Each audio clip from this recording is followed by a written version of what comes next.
Maayong hapon, Negros. Ini ang Digicast Negros 10. Ang nagapanguna nga napulo ka mga balita sa isla sang Negros ang amo ni gadudong sa inyo. Update ninyo kami via Facebook, YouTube, kag sa amon nga website www.digicastnegros.com. Kag sarama kay malantaw sa kay ka Channel 11 sa Kabangkalan City, Himamaylan City, kag Banwas ang Ilog. Kag yari na ang top 10 nga mga balita sa Negros subong adlaw. Pulis nga nagdrive sa patrol car nga ginambush ang NPA, nakaluwas bangon sang cellphone nga yara sa iya nga bulsa. Istorya nga jutayan na magtapungulay si Mayor Marvin Malacon kag Congressman Stephen Paduano, ginpanginwala sang alkalde. Pagbakuna sa kabataan, ginsuguran na sa Bacolod kag Negros Occidental. Pagkinir sa Mabukal Resort sa Russian National nga ginaligar, naka-hit and run, ginausisa. Kag sa Good Vibes, isa ka OFW nagpakuno-kuno nga service crew ng fast food chain para i-surprise ang iya iloy sa iya pagpauli. Inatanan sa Digicast Negros 10.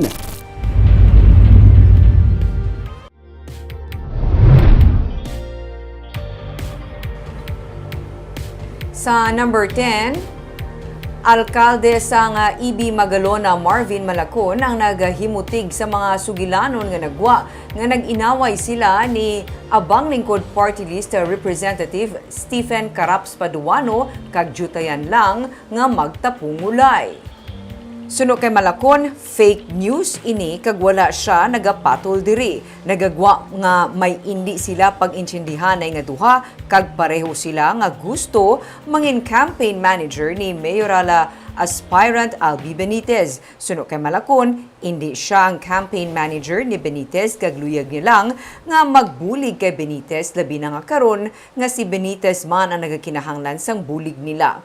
Wala nagasabat si Paduano as of press time sa pagpakig-angot sa iya sang katapos ang media. Ginsiling man ni Benitez nga wala sang kamatuoran ang kasubong nga report. Kung may mga tarpaulin man ang Team Asenso Bacolod nga wala na si Paduano, suno kay Benitez, inibangod nagsugod na ang kampanya sa national level.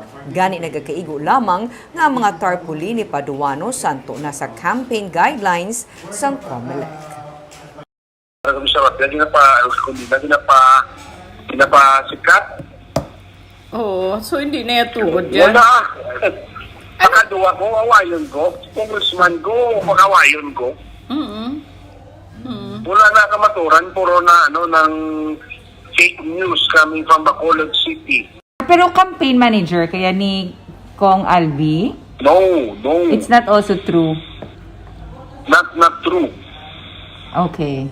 I'm just there to help. Wala. Kaya hindi kinayatungod. So, kalayo na sa... Ay, hindi. Kaya tungod ang tarp namon, nga ganay kami, kinalang isla, kaya nagsugod na ang campaign period sa Abang Lingkod. Tungod nagsugod na ang campaign period sa Abang Lingkod, hindi na siya pwede sa mga oversized nga mga tarpaulin.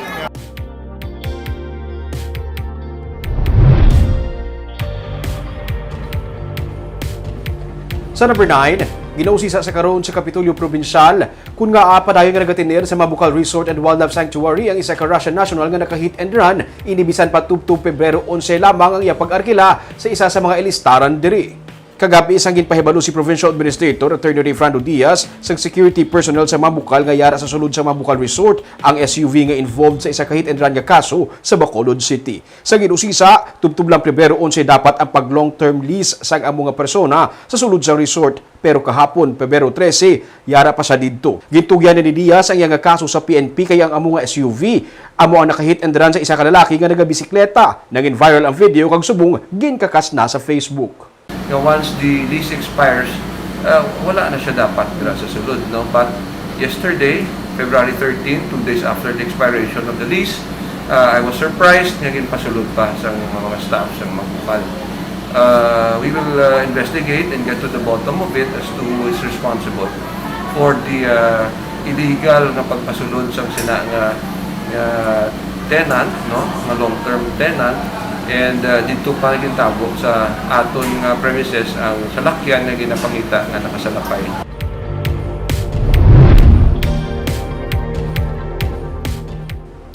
Sa number 8, Gwardya sang Kapitolyo Probinsyal nga nagapaisol sang salakyan ang nabungguan sang multicab.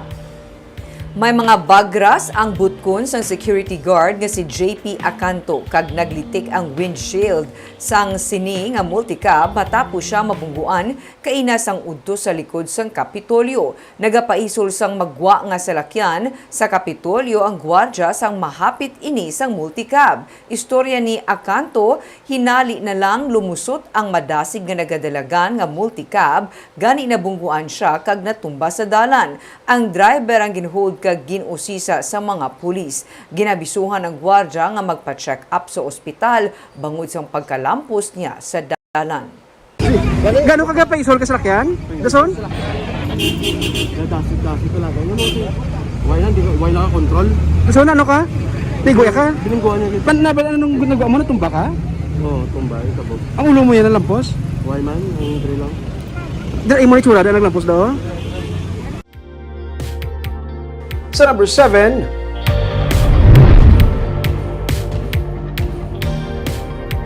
magulang patay matapos bunon siya nga manghud bangod sang kahulugbon.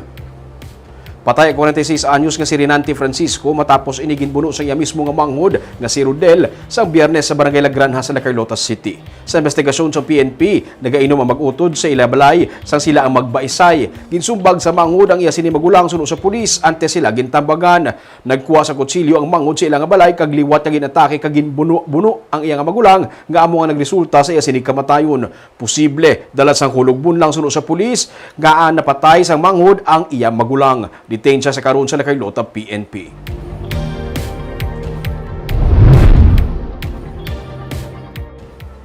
Sa number 6, dugang 21 ka mga nalatnan nga sang Omicron variant sa Bacolod City ang naka-recover na.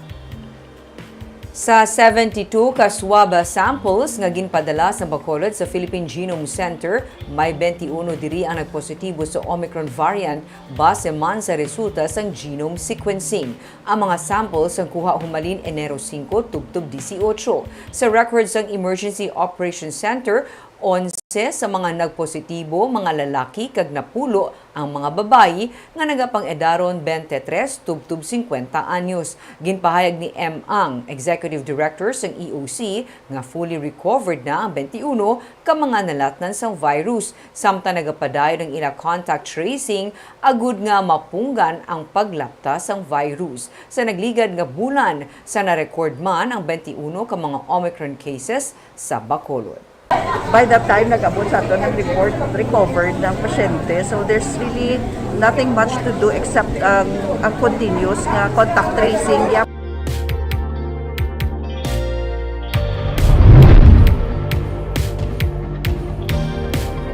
Sa number 5, isa kagatus ka mga kabataan nga nagaedad 5 tubtob 11 anyos ang target pabakunahan sa kada vaccination center sa Bacolod sa kada adlaw. May report si Nico Delfin.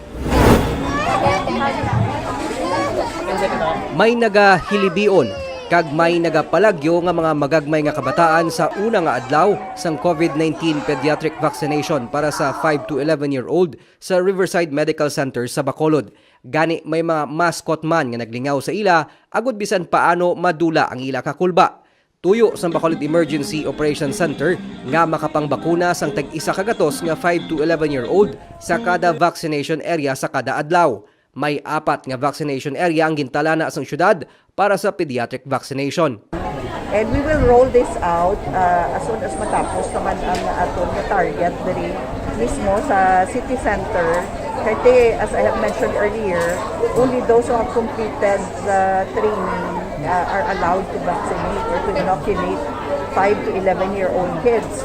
So kung matapos ang diri, we will train more vaccinators nga i-deploy naton sa mga nagakalain-lain naman ng mga purok. Ang mga ginikanan sang sini nga mga kabataan nalipay nga natapos na ang pagpangbakuna sang ila mga kabataan agud man nga maproteksyonan sila sa virus. Safety sa? Hindi ko na yung ma-apply ng kanto ko ng sir. Kamu fully vaccinated naman ni Mrs. Nakabusta na? Pero hindi malipod nga may pilaman ka mga ginikanan kag mga grupo nga wala nagapati sa bakuna. Ini magluwas pa nga may mga religious sector nga ginadumilian man ang pagpabakuna. Kung hindi kaya believers ang sang vaccination or sang vaccine, mo man na diretso. So, but galing, amo na, may mga limitations lang. And you will be constrained to undergo testing every time. Amo na siguro ang mga constraints lang yun. And going forward, gina-expect naman more and more establishments to be requiring vaccination cards. Ang pagbabaskog sang pediatric vaccination, pamaagi sang National Interagency Task Force Against COVID-19, agod nga mas mapabaskog pa ang population protection, ilabi na sa mga magagmay nga kabataan sa kada local government unit, sa tion nga masugda na ang pagbalik sang face-to-face classes. Nico Delfin para sa DigiCast Negros.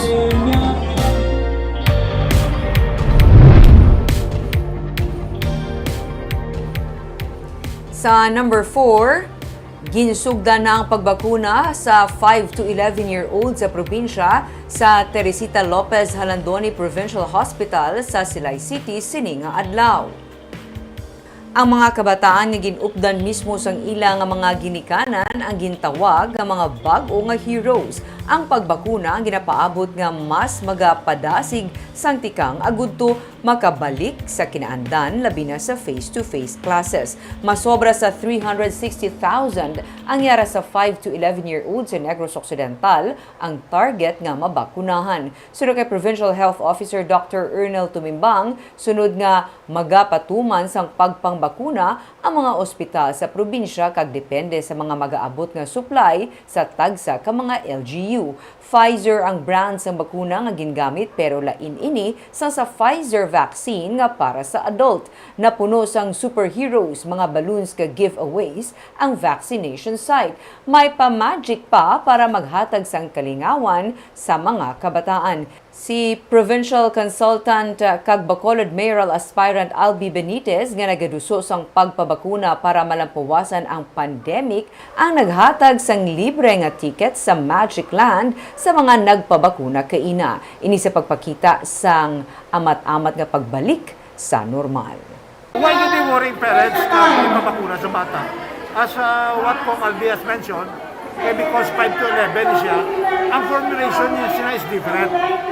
Hindi niya siya pwedeng kuhaan mo siya sa adult na Pfizer because this is a reformulated Pfizer vaccine for the 5 to 11. Doc, when niya ang rollout sa LGUs for the 5 to 11? Well, ang availability of vaccines will be the factor that we should, I think, consider. This will protect our children, no? And hopefully, no, they can already return to their normal activities, sports, socials, and especially education, no?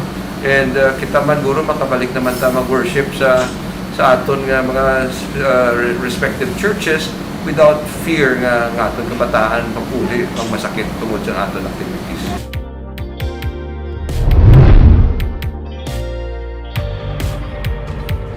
Sa number 3, Negros Occidental kag Bacolod City yara na sa Alert Level 2. Ini base sa ginanunsyo ni Secretary Carlo Nograles matapos ginpagwa ang bago nga risk classification. Ang Aklan, Antique kag Capi sa Region 6 ang napaidaluman sa Alert Level 2. Ini sumugod sa Pebrero 16 tubtub 28. Nangin low risk na ang classification sa Negros Occidental sa Pebrero 13 nga report sa Department of Health Region 6. Ini kasunod sa pagdubuman sa average daily attack rate sa probinsya. Ang attack rate nagakasayuran sa porsyento sa populasyon nga nalatnan o kung nagamasakit sa isa ka natumod nga panahon. Sa nagluntad nga 1 to 2 weeks, 4.14 ang average daily attack rate nga na-record sa Negros Occidental. Mas marubo ko ni paanggid sa nagligad nga 3 tubtub 4 ka semana nga 8.45. Sa among nga DOH report, nabutang ang probinsya sa Alert Level 2. Sa February 13 nga report sa Provincial Incident Management Team, 31 ang new COVID-19 cases nga gin-report. May 3 ka COVID-related deaths, 273 ang naka-recover, 2,179 naman ang active cases. Sa number 2,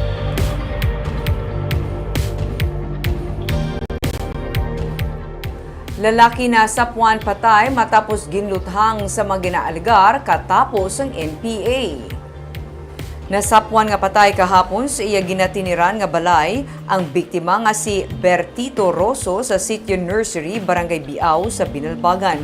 Sa investigasyon sa PNP, ginsulong sa mga armado si Rosso kag dito ginpaarakan luthang nga nagresulta sa iya nga kamatayon. Ini ang ginreport sa Binalbagan PNP nga ila ginrespondehan kag nagresulta sang pag-ambush sa ila. Suno kay Major LND Rebusquillo, ila pa ginapatod kun bala ang NPA gidman ang may kahimuan sa pagpatay kay Rosso, kag kun ini ang ila gintuyo agud mapatigayon man ang pag-ambush sa kapulisan. Ginako na sang NPA ang pag-ambush sa kapulisan pero wala nila madala sa pahayag kung sila man ang may kahimuan sa pagpatay kay Rosso.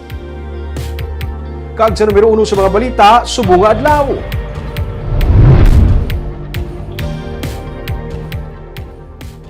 Pulis nga nagadrive sa patrol car sa Binalbagan PNP sang ginambush sang NPA ang nakaluwas bangod sang cellphone nga ara sa iya sini nga dughan. Duha ka mga pulis ang nasamaran ug isa ka minor de edad ang nasalabat sa tiniruhay. May report si Marsan Muico.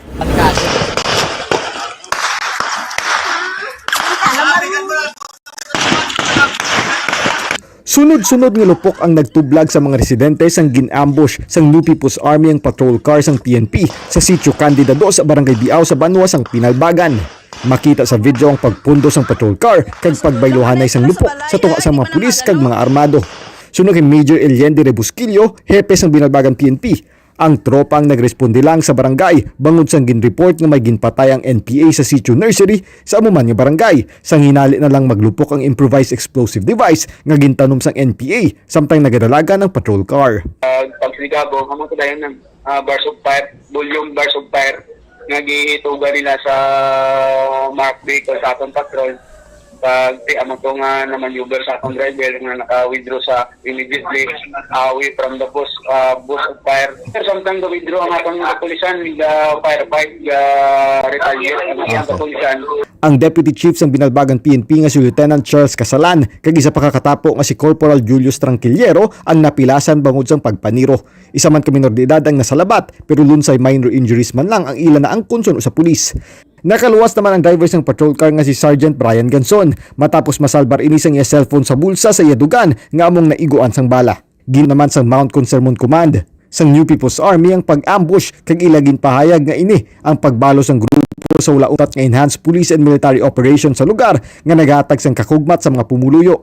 Ila pagindugang nga ining sabatman sa mga biktima sang extrajudicial killings sa mga sibilyan kag aktivista. Kung ng taon ta, strike and hydro na sila mong quick response na sila mong kahit is impossible for us nga lagson sila kahit tungod immediately mapaligal na sila. Hindi ka na mabalan kung sino na sila.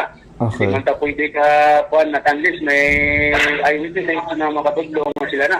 Nagka-coordinate naman ang PNP sa Army sa karon suno kay Rebusquillo angot sa ilang counter operation sa mga rebelde. Samtang bangod sang natabong engkwentro, kansilado man subong adlaw ang distribution sang module sa 5 ka mga eskwelahan sa lugar para man sa seguridad sang pumuluyo sa Banwa. Marcian Muico para sa Digikas Negros. Sa Good Vibes, subong Valentine's Day, aton saksihan ang makatandog balatsagon nga pagkitanay sang isa ka iloy kag sang iya OFW nga anak nga masobra man 2 ka tuig nga wala makapauli bangod sang pandemic. Yaring report ni Romeo Subaldo. Wala makahibalo ang iloy ni Misty Sanson Agudo nga mag-aabot siya gikan sa Singapore. Masobra siya 2 ka tuig nga wala makapauli bangod sang pandemic. Sanggit pasugtan na sang iya nga boss nga makapauli sa Pilipinas, ginkonsabo niya ang iya nga mga utod nga iya nga iga-surprise ang iya nga iloy sa iya nga pag-abot. Ang ilang ginhimo, nagpakuno-kuno siya nga cruise sa McDonald's Forbes Hill. Sa bulig sa mga managers, ginpasuksok siya sang apron, kalo ka glasses para hindi dali makilala. It's an impromptu instant tanan. So, tapos very quick man bala sa ilang itawag nila ang managers, and then si Miss Ren and Miss Bing were very alert and they were very helpful. Nag-offer din sila sang hat, sang apron. At sige mo nga so naka-jack ng jacket. Makuha ng disguise ganit ani. Sang ready na ang tanan, pati na ang iserve nga pagkaon, nagdiretso na siya sa lamesa kung sa diin nagapungko ang iya nga iloy. Nakibot paon ang iya nga iloy kay wala man siya sang may gin-order. confused siya kay amo to nga ako nagpretend ko nga sir, so I asked her, ma'am, is this your order? Tapos niya, hindi, wala ako nag-order kaya tiba wala siya nagabot mo, so amo to nga confused siya bala. Tapos medyo dugay-dugay pa to, actually amo to yung ko ako on mask. Why pag siya kakilala. Oo, siya kakilala na. Naka-glasses ka? Oo, nag-glasses ko, so yung ko ako glasses. Tapos after sa to, confused pa siya pag ko ako sang hat, dito na siya nakamarasmas. Sa gikakas niya ng iyang glasses, kag mask pati nakalo. Nanging emosyonal ang liwat nila nga pagkit-anay.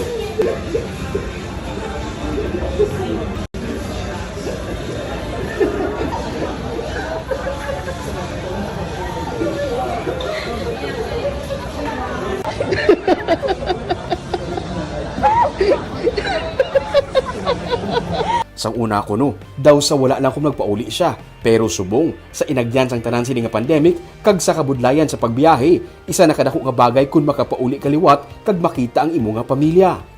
So, ang sa subong magpuli ka, it's very meaningful.